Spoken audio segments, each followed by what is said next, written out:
just outside Harlan, on my way up to Cumberland, Kentucky this morning. We've got cloudy skies ahead. Behind me I can see some clear, light blue sky.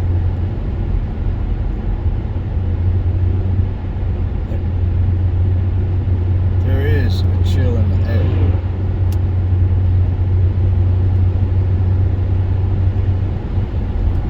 And that happens to be the title of a favorite song of mine by Amos Lee. If you haven't heard it, find it on YouTube or wherever you like to listen. It's a good song. There's a deep sadness in that song. And there was a time in my life when I felt that way.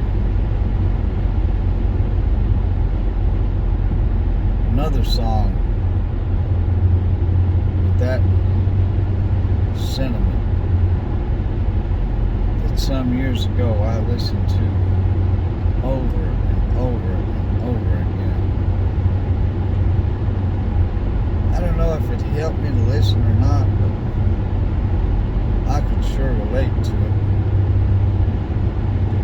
And I learned a little bit more about that song. Oh, by the way, it's by Jackson Brown, titled Sky, Blue, and Black. Some of this morning's sky is almost black, and some of it is blue. But I found out recently that that song is very well known. And that he wrote that song over a period of time. He didn't just sit down and write it at one sitting. He wrote that song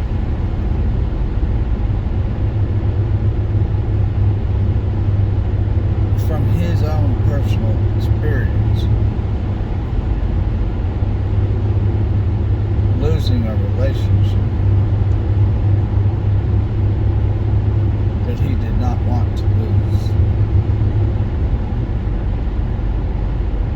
And that was exactly what was happening to me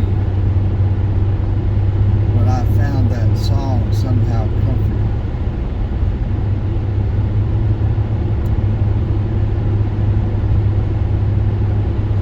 It's a good song. But I just wanted to record this drive this morning. I don't know how many times I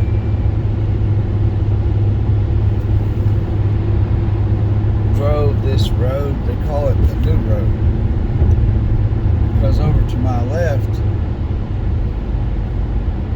from here on the other side of the river and the other side of the railroad tracks is the old road. And it's a bit windier and not nearly as wide as this road. My wife Joy remembers when they built this road, how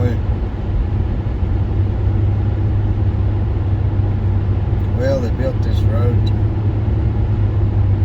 I don't know, facilitate people being able to travel back and forth more easily, and goods, by way of trucks, be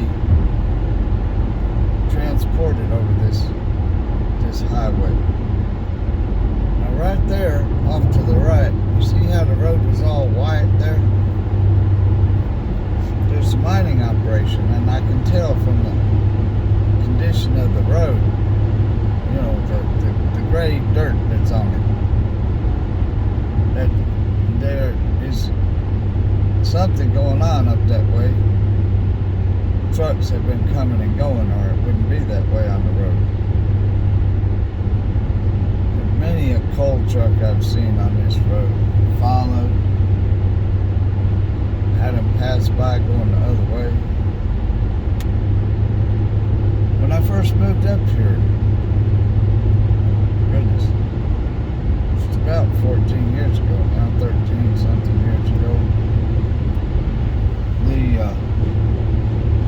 trains ran up and down the tracks over there every day.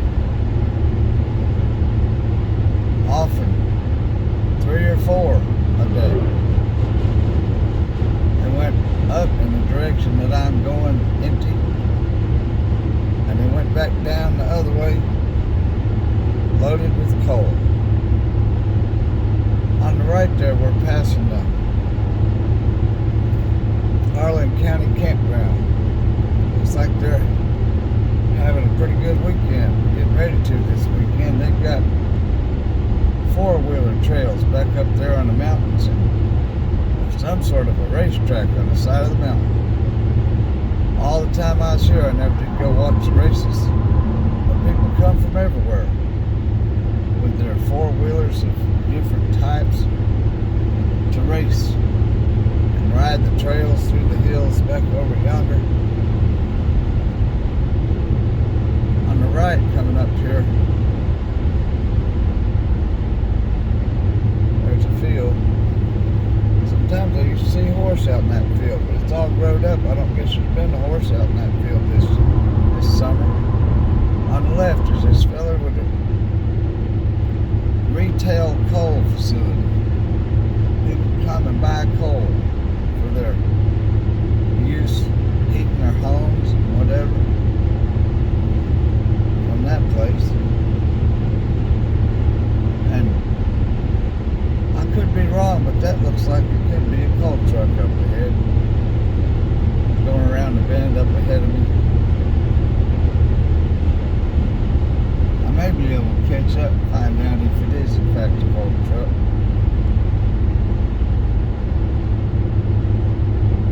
I think I've allowed myself enough time I can stop and get some coffee somewhere before I go to the shop where they're going to do some work on this car. I called yesterday and asked them if they'd be able to do it. I said, sure, we open at 8, you remember? Come on down. That was one of the few places I found where people seem to really have a positive attitude.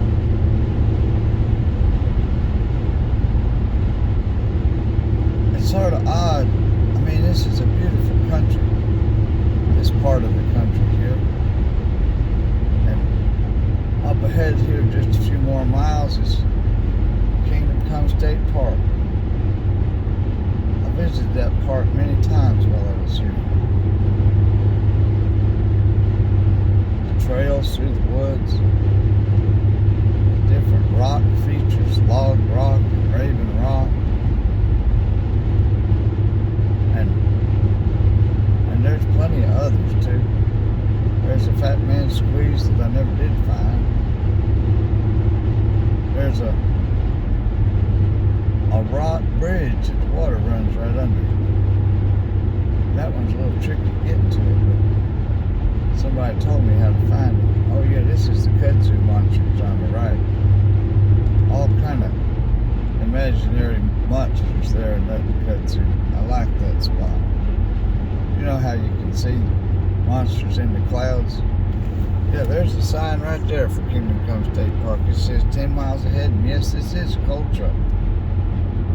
I usually on the back of them say keep back 200 feet or 300 feet or something like that. A lot of times it's gotten so dirty you can't read it, but that's a good idea because gravels and bits of coal, but gravels more than coal, bounce up off the road where they come out of the tires, where they've come down the gravel roads loaded with coal. So they got some weight on them, and the tread of the tires picks up gravels. They come out and bounce up, and they'll bust your windshield, chip your paint. And it used to be, and this facility here on the left, yeah, I've stopped and taken pictures here. Yep. Front end loader is rolling this morning already.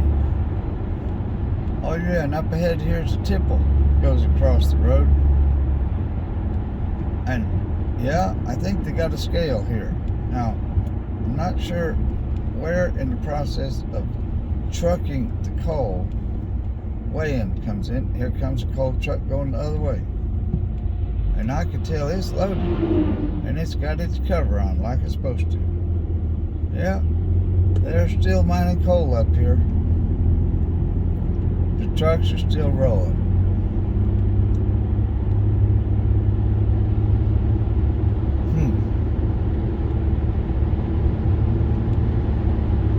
Well, yeah.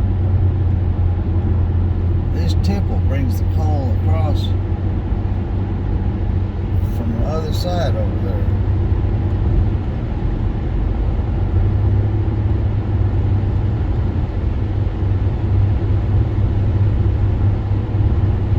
You know, I love the bend in the road. Here, this road winds back and forth some, but it's basically pretty straight. Now here's another bridge, and you may have noticed the bridges. Yeah, there's a sign, that's Tots. Over yonder on the other side, that's where that coal tipple comes from. All the way from Tots to over here. The towns in this area have names. Kind of seemed odd to me when I first moved up here. Tots. Hiram. Hiram. That's the name of the little town where I lived, actually. Yeah, this is another tipple, and that scrapyard there, where they, and there's I think a small machine shop right there where they do a little bit of machining work, repairing the mining equipment.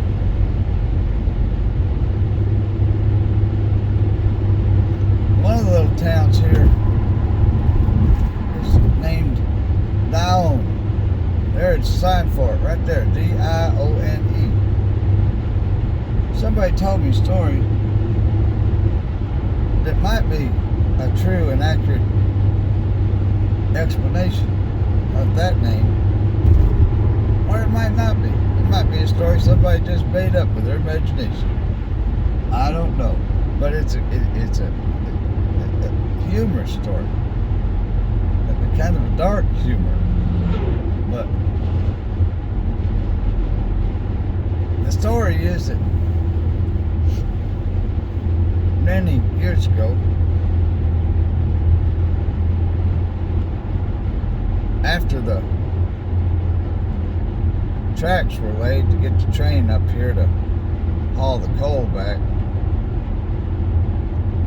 this coal goes all over the world. India, even China's been buying coal from up here. It's a high quality coal, good for making steel. And they recruited people to come up here and work in the mines from all over the world. There were people from at least 30 different nations that worked together in the mines up here. They sent people to Ellis Island to bring people back that were arriving. They'd see people get off the boat there at Ellis Island with their children and their wives, and they'd say, "You got plans already? Or you want a job? We got jobs in the coal mines and a house for you and your family to live in. You want to come with me? You can start work as soon as we get there." So people go with them. My wife's father was a coal miner, and his father was a coal miner. On up the road here in Lynch. Now this is crossroads in Hiram, and this is the property on the right that we used to own, and they've changed the sign, and that's good. And over there to the left is a house that we lived in. That tree in front of it, the maple tree, it's already lost all of its leaves. It was one of the first, and still is apparently, to lose its leaves in the fall. It never did turn pretty. I mean, maple trees, they sometimes turn real pretty. But that one, they just started turning to splotchy brown and rust colors and just fell off. I don't know if it was the soil there on that hillside that just wasn't much. I've heard it. Pine tree, right up that road there's a pond. That's a mining road too, but there's a pond that they had up there. My wife and I went and fished for bluegill out of that pond. Caught some. And here's another bridge in the river. Yeah, I was telling about that. I was going to mention that. Okay, welcome to Cumberland. Here we are, the Plaza Motel, and this place right here. I know the folks there. I'm pretty sure they're still there. A couple of them I know, and here, the Tri-Cities Rehabilitation and Nursing Center. Some good people there too. Oh, and we passing the beaver pond on the left, back yonder. And they're using that yard there now. I don't know what those are, storage containers of some sort. But the big old beaver pond, yeah. I stopped and watched, got a picture too, nothing real good, but yeah, I seen the beaver out here, it got hit in the road. And I stopped one time, back just the other side of that nursing home. I saw up ahead as I was coming up the road, a bear come out from over there on the left, come across that green. Oh, right here on the left, that's where the black jewel miners set up and blocked the train from coming down. They camped out right there for, good gracious, at least a month. They've got gypped out of their pay. And they sat right there and stopped that train from going to where the owners of the coal mines. That was coal that they had mined. And they weren't getting paid, so they figured, well, we'll just make it so they can't sell that coal that we mine until we get our pay. And I think it worked. I think it worked. Here we are in Cumberland. The light. We used to tell people we lived 3 miles toward Harlan from the light on the new road in Cumberland. That was it right there. And off to our right here is what they call the New York section. There's a lot of houses, and we knew some folks that lived there. And straight ahead here, I just love this hill. I used to stop right here in the middle of the road. And one time I stopped right about here over on the shoulder on the right, and I'm taking pictures with my phone, and by golly, a black bear come out of the trees over there on the left and come across the road, jumped over this concrete wall, and went on across the road. And I got about 8-10 pictures of that bear crossing the road right there. Anyway,